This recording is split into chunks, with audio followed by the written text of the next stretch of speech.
Good afternoon, viewers. Welcome once again to yet another telecast through the CEC EduSat network. As you all might be aware that right now we are continuing with our series Issues in the Study of Society, and to deliver the lecture today we have with us Professor Anand Kumar. I welcome Professor Anand Kumar to this transmission and telecast, and now I hand it over to Professor Anand Kumar for the lecture today. Thank you. Today we are going to have an engagement about the challenges, conceptual, theoretical and methodological, in understanding any given society.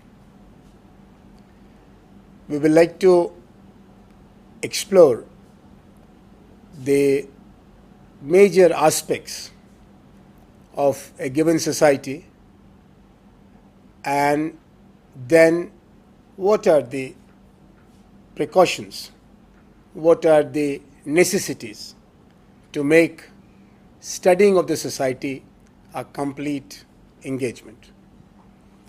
As we all know, society has been defined as that social reality which is constituted by interacting individuals, groups, and communities. This interacting set of individuals, groups, and communities is related with each other on the basis of three things: value system, which guides us about the ideal, the desirable, the unacceptable, and the resistible. The institutions which create the basis for fulfillment of the individual and social needs as members of a society. These institutions are there in all walks of life, in all spheres of society, particularly the economic, political, cultural, and social. Then we have processes which are given way of doing a particular thing or to relate with each other in social way. For example, if I want to learn, the process is learning, which is carried out through institutions of schools and colleges and universities around the value of knowledge. Similarly, if the society wants to have discipline, then the process is socialization as well as social control, and the institutions are schools, political parties, media, government, as well as various control institutions like jail, hospital, prison, and the value of order and discipline and interdependent coexistence. So the first step in studying any society is try to look at the value system which creates the ideological framework of a given society or value systems, because it is not necessary that a society has a common value system. There may be competing value systems, but no society can exist without values and therefore value systems. Then we must look at the institutional framework. And these institutions which create the framework are to be found in the realm of private as well as public engagements, right from food and sex to power and authority. Every aspect of life is covered by a definite set of institutions. These institutions are built, maintained, and sometimes change. There is institution building and institution decay, and it's a very dynamic process. And then we have processes, right from socialization of a newly born child to cooperation, conflict, competition for power, and migration from these other societies to the other societies. There are a large number of processes which have to be observed. And of course, in order of significance, then we have to identify the critical processes from the non-critical ones. These processes differ from societies to societies on the basis of their political character, their economic character, their cultural character. A democratic society will have different sets of processes than a dictatorial society or a non-democratic society. A more urban, more industrial society will have different sets of processes than a primarily rural and agrarian society. Similarly, a multi-religious, multilingual society like India will have different processes in order of significance than a monolingual, monoreligious, monoracial society like, say, France. So the first step is to be aware of the significance of understanding a society by identifying values, institutions, and processes. Now we move on to the second level of analysis, and that is to identify various subsystems which create the ultimate social system which becomes the framework for a society. Human beings are supposed to be people engaged in fulfilling their needs through cooperation and competition and conflict with other human beings as well as other members of nature.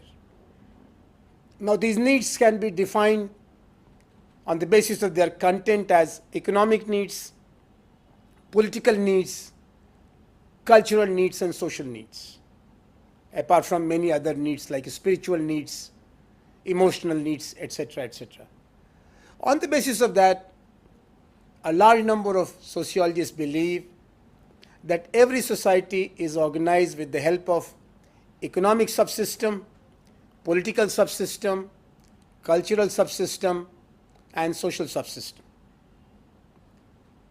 Here again we have to look at the ideological, institutional, and processual basis of all these systems. And that takes us to look at the economic part of the society, its production process, its exchange process, occupational distribution, major categories of skills and classes.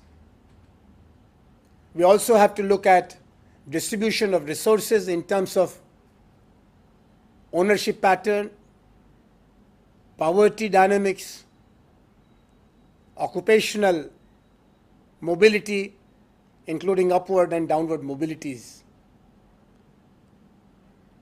we look at political system in terms of power relations. Power is the capacity to have your way in a given community or society. Power is organized in two frames: authority and power. Authority is socially sanctioned power, and it is generally manifested through institutions of the polity, particularly government, which is organized by and large in most of the countries through a triangle of the lawmakers, that is legislature, the law implementers, that is the executive, and the law implementers, monitors, or law implementation monitors, that is judiciary.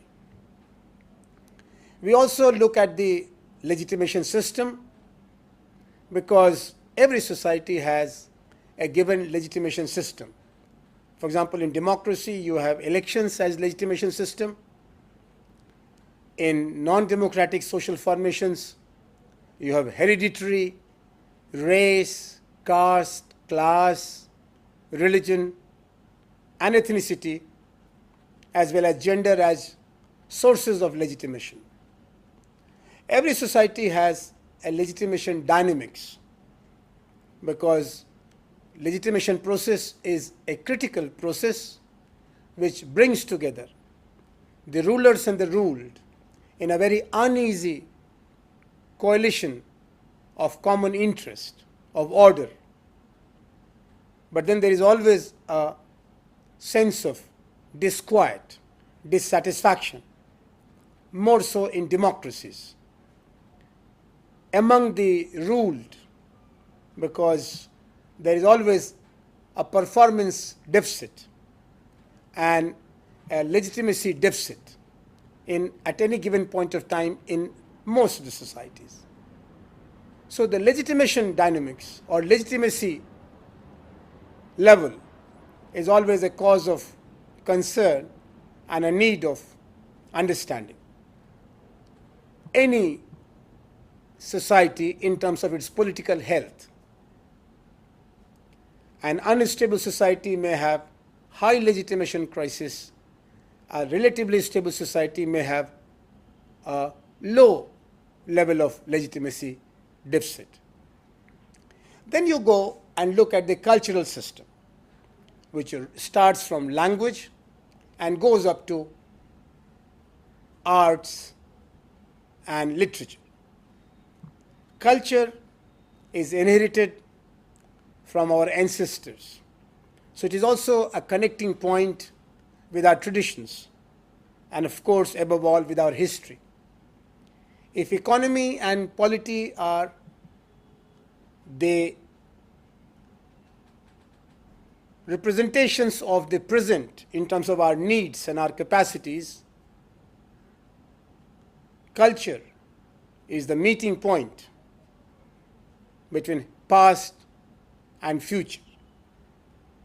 Culture is a dialogue between human beings and their societies with nature.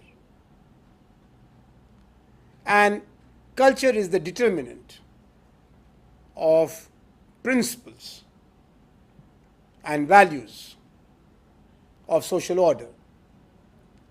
So right from the gender relations to relation between intellectuals in society, we have to find answers from the cultural subsistence of any given society.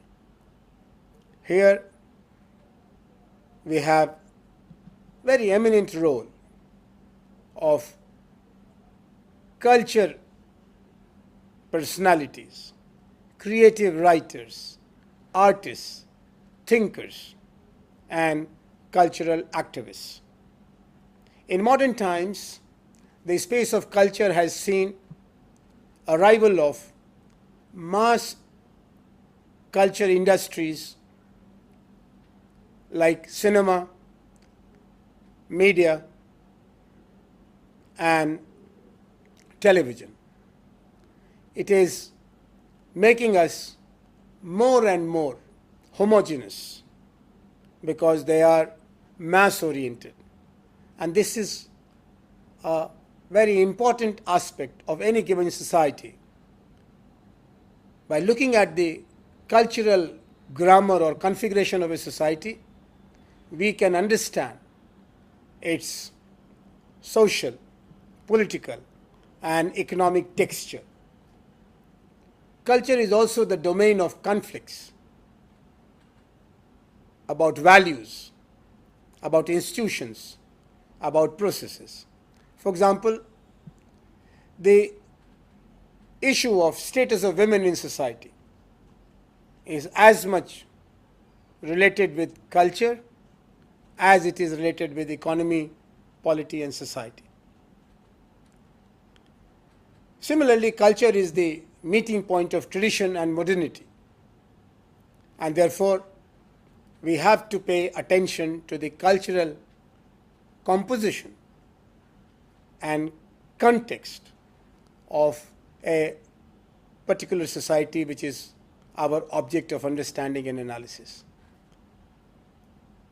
After looking at this second level of analysis in terms of economy, polity, society, and culture, then we have the need of conceptualizing and categorizing a given society in comparative terms.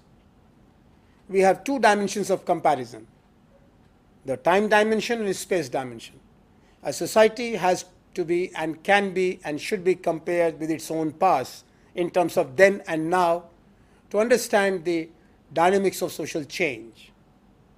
There is no society which is not engaged in social change. Continuity and change is an essential part of social reality. Then we also have to look at a society at a given point of time in comparison with other societies, because just like human beings constitute a society by interaction, meaningful engagement with each other in a given frame of rules, societies are always in interaction with the neighboring societies, other societies, and this interaction creates civilization. No society is an island, just like no man or woman is an island. And therefore we have to have an understanding of the environment, the socio-cultural, political, and economic environment of a given society by connecting it with other societies at the same point of time. This is an agenda of comparative sociology. After having an understanding of a society at this level of comparison with itself in terms of time and with others in terms of space, then we require to have an understanding of three very important aspects of a given society. First is challenge and opportunity. The second is crisis and resilience. And the third is failures and successes. Every society at any given point of time is confronted with a set of challenges in economic, political, social, and cultural realms. These challenges are also opportunities. Opportunity of self-analysis, introspection, and initiating changes or maintaining order. The second level of social reality is crisis and resilience related facts and situations. At any given point of time, there is presence of some kind of crisis And of course, it is also a basis for showing resilience in face of the crisis. There are some societies which have a large number of questions creating many crises. There are other societies which are relatively crisis-free. But we cannot have a society which is full of crisis and no capacity of resilience, because then it will be nearly catastrophe. And most of the societies have shown some capacity of resilience, even under subjugation or situations of conquest. For example, India and most of the countries of Asia, Africa, and Latin America were subjected to foreign invasions and foreign rule for a very long time. But they also demonstrated resilience in terms of language, culture, and value system.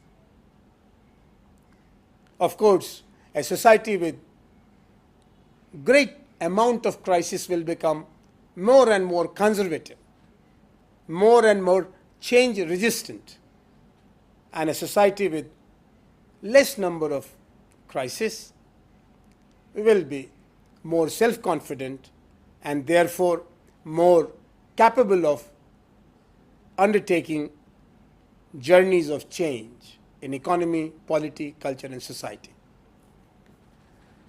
Then the third very significant sociological question has to do with continuities and changes. We see a society in two ways. One is a photographic snapshot view. We freeze the time and we present the description as if we are looking at a photograph. The other is a dynamic presentation where we see processes as more important than appearance. And here we look at processes in terms of flow of time in different spheres at different levels. At the same time, we also have to notice changes. There are very few societies which are changeless. The changes are manifested at two levels, micro and macro. Micro changes are at the level of family, marriage, household. Macro changes are at the level of larger structures like cities, classes, religious groups, faith systems, state forms. These are the domains of changes. They are also at the level of primary and secondary structures. We look at primary structures which are more close to our daily life, and they define the components of community life. The secondary structures are more at the level of society. A sociologist from Germany, Tönnies, and then another one from Germany again, Zimmel, they have talked about community and society, and generally they have found that modernization has created a direction of change from community to society, from primary group to secondary group, from informal to formal frame of interaction and relationship. This has been also described by another sociologist from France who interrogated the emergence of modern societies as a journey from a system of mechanical solidarities to organic solidarities. Some other sociologists have talked about this phenomena as a shift from simple society to complex societies. And this shift is measured through increasing specialization and complexity of interdependence between members of society and institutions of society. Now the question comes of methodology. In facing the challenge of understanding a society, we have to have clarity of concepts, soundness of theories, and efficacy of methodology. Methodology is the way of knowing things through objective ways and techniques. We have a philosophical challenge in exploring society, whether a society is a living organism or a formal system or both. Is a society organized and structured like a tree rooted in a territory, dependent on a space, or is more like a river which is flowing over a period of time and is ever changing and is always influencing and influenced by other factors in the environment? Is society having a basic structure or infrastructure in economy, ideology, or it is a set of autonomous systems which are interrelated, interdependent, but not dominated without any given primacy of the economic or the political or the ideological or the cultural? Is there a basic structure which determines the essentials of a society?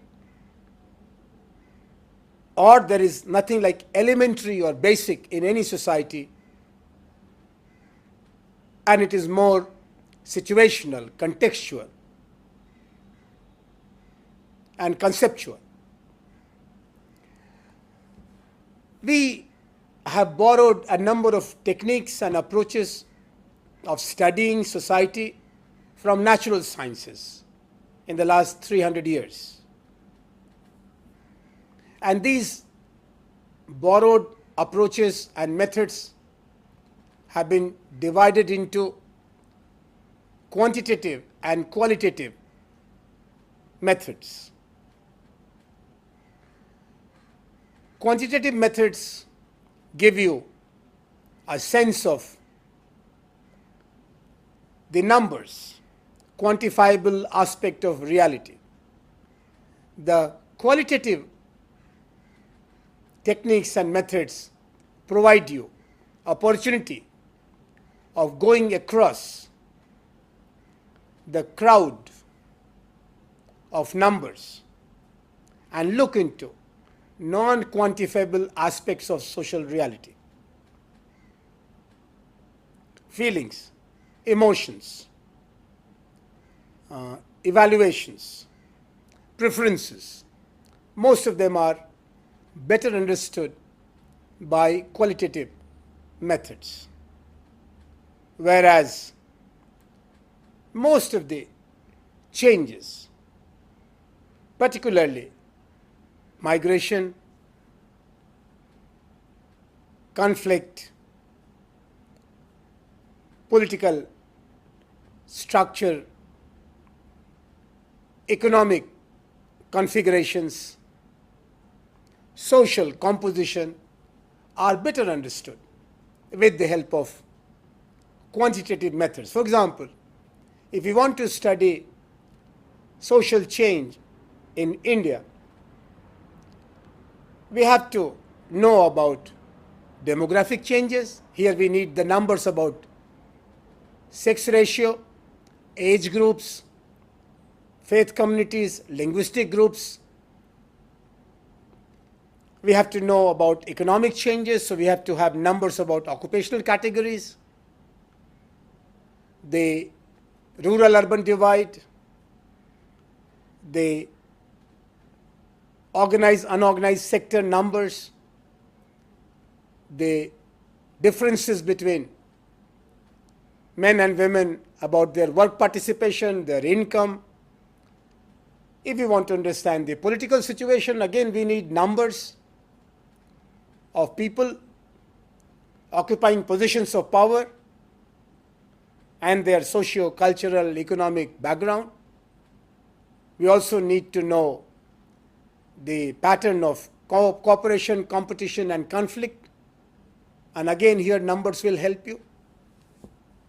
So it is a challenge for a social scientist to choose right techniques and right approach to understand a given society.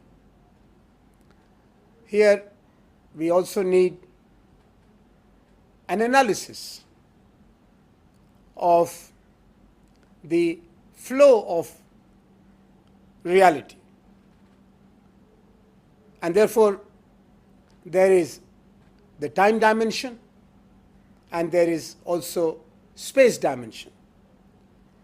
It has been known to our philosophers for a long time that a social reality is constituted by three components: time, space, and person.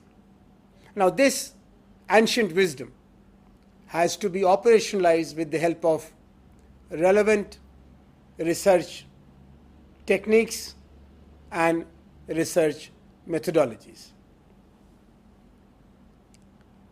After having a view of a society in terms of values, institutions, and processes, then the subsystems, and then the complexity of challenges and opportunities, crisis and resilience, continuity and changes, and knowing all this with the help of correct methodological approaches and related research techniques,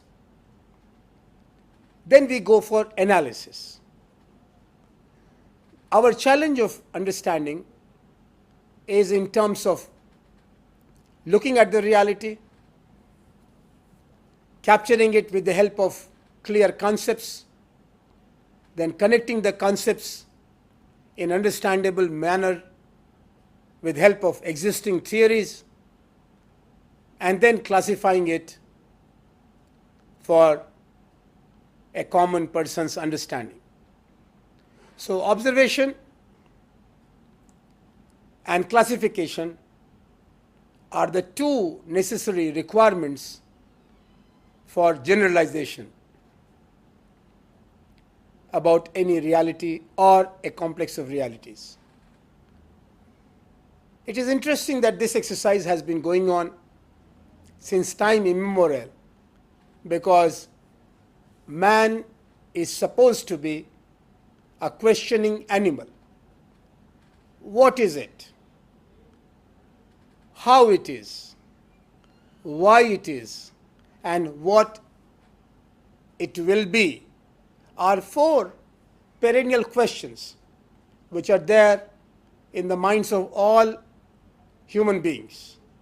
If you look at a child who is growing from innocence to intelligence, you will find that these are four most frequently asked questions from children. Interestingly, these are also the four most frequently asked questions for the social scientists. We know that philosophers have been engaged in these questions for a very long time, but they have been replaced by sociologists and social scientists for some good reason. Same can be said about theologians. All religions have tried to ask these 4 questions and have given answers to these 4 questions through their cosmologies. The Hindu cosmology, Islamic cosmology, Christian cosmology, Buddhist cosmology, and all other major religious orders' cosmologies do provide us answers to these 4 basic questions. But we don't accept them as social, scientific truth. Why? We do not agree with philosophers because their basis is very subjective. They have their own assumptions, they have their own concepts. They do not have verifiability.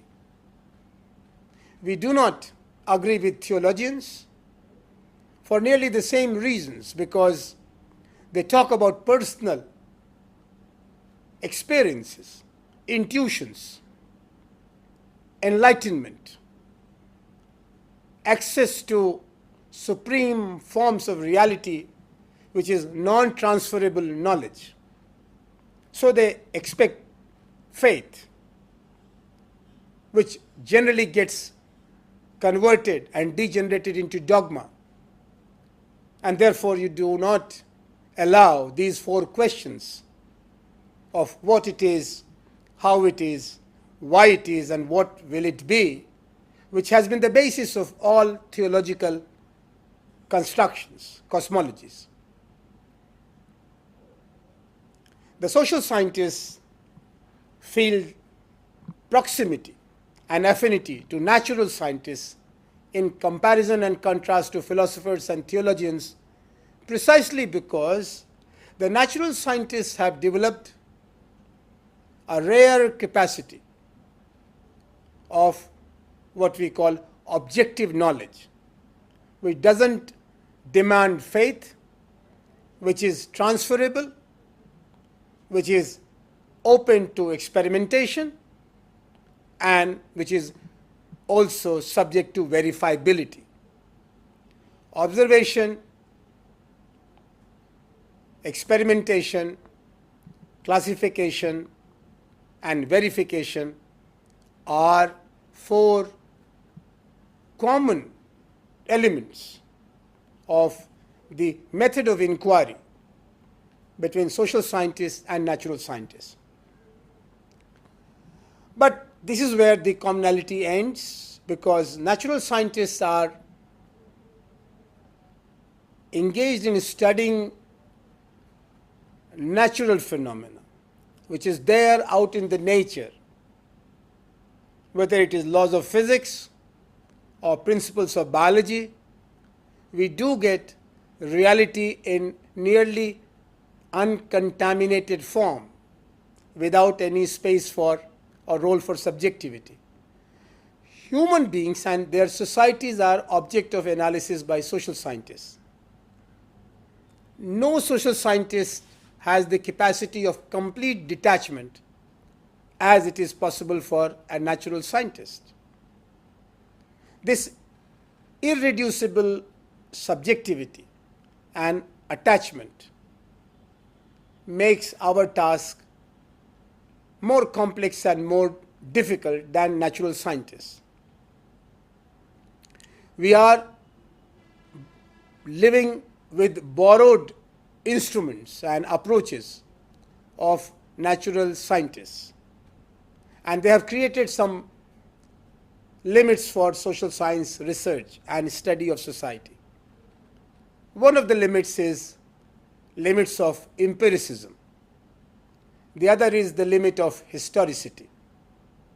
Empiricism creates the framework for inquiry, where we are able to study things as far as they can be converted into empirical facts, which are measurable. But if there are facts which are non-empirical, non-measurable, then empiricism becomes our boundary of inquiry. Similarly, historicism creates a foundation on the basis of human memory and civilizational experiences. But it also creates a limit, because if there is a phenomena which was never there in the past of a given society or number of societies, then we as social scientists become handicapped, challenged, incapable of making an intelligent analysis of this phenomenon in the making. The example could be from biological or technological innovations, or philosophical and spiritual principles. It was asked by somebody to Mahatma Gandhi that there has been never any memory of a society based upon principle of truth and non-violence.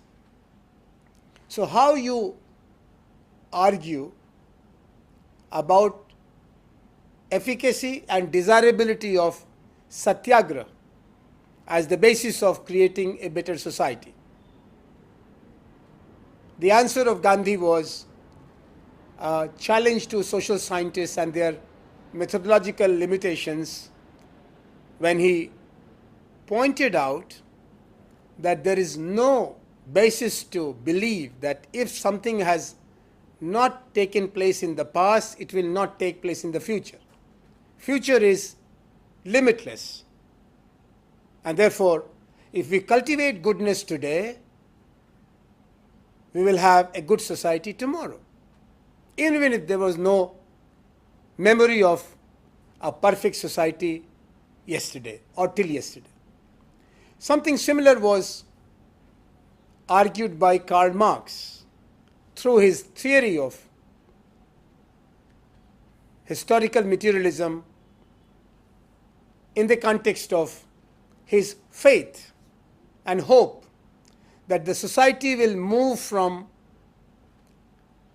stages of inequality and exploitation to a blissful situation of classless, stateless, egalitarian, happy social order. It was pointed out to Marx that there was never a stage of such rational, egalitarian, and fraternal cooperative of non-exploitative system. Marx argued that probably there were certain elements of a communist society in primitive times when we did not have institution of private property and institution of states. They evolved over a period of time in conjunction with each other and vitiated the whole social life with hierarchies and inequalities and exploitations through asymmetrical power relations. Now we see that there are principles which have taken root around capitalism, which have the potential of making a great transition to socialism and communism. But the social scientists will always look at Gandhi and Marx and other similar optimists about human goodness and social harmony as part utopian, part empirical. I think sociologists also have a third methodological limit, and that has to do with not techniques of study, but conceptual an theoretical kit or paradigm. In our knowledge system, we are aware that social sciences have primarily grown around Western intellectual engagements since 17th and 18th century. Then these concepts and categories and theories, along with their methodological apparatus, got transplanted or transported to the colonized countries like India, Argentina, Brazil, South Africa. And there developed a third world academy or academia, which was a hybrid of indigenous knowledge systems organized or transformed through the colonial modernity project. But there is Eurocentricity through and through in most of the social sciences, ranging from economics to sociology. Decentering of Europe has created demystification of the intellectual apparatus of Europe, which has been promoted and propagated as basis for universal social sciences. Globalization of economies and cultures beyond Europe and contraction of European societies through provincialization of Europe, the end of expansion of Europe with the end of the Second World War have created new challenges for making social sciences genuinely universalistic by de-Europeanization and de-Westernization.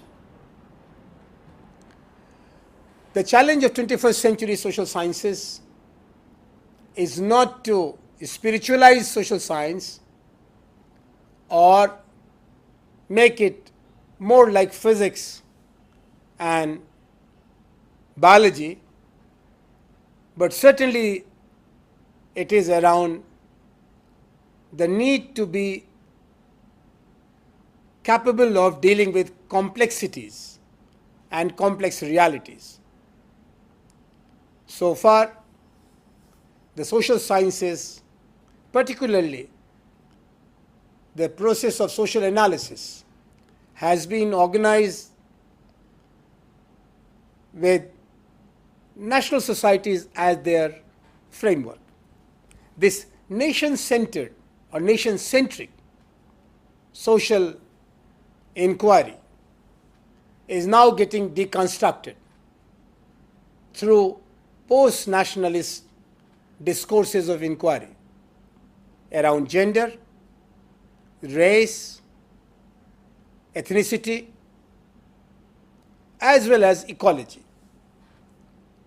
It is hoped that the deconstruction of nation-centered social sciences, along with de-centering of Europe in the domain of knowledge and knowledge building, will create a wider space with better capacity of social analysis. It seems that there is a deep anxiety growing among the social scientists about the challenge of understanding polity, economy, culture, and society with multiple perspectives to be able to capture the complexity of social life as manifested in microcosm and macrocosm, in mini and maxi settings. we are returning to philosophy of knowledge as well as sociology of knowledge to be able to create a new global community of scholars who look at society with better instruments, with better perspectives, and with better capacities. This does not mean that we ignore the heritage of knowledge which has been accumulated by people in various parts of the world, particularly in Europe, because that is a human heritage, is a global heritage. Let us be aware of the limits of Eurocentric and nation-based social sciences, along with their gifts, their contributions, and then move on. It is time to know that social sciences are based upon paradigms. Paradigm shift is an essential condition of advancement of knowledge, and with the growing pressures of globalization, the time has come to develop a conscious commitment and engagement for more realistic social analysis and better comprehension of social realities. Thank you very much.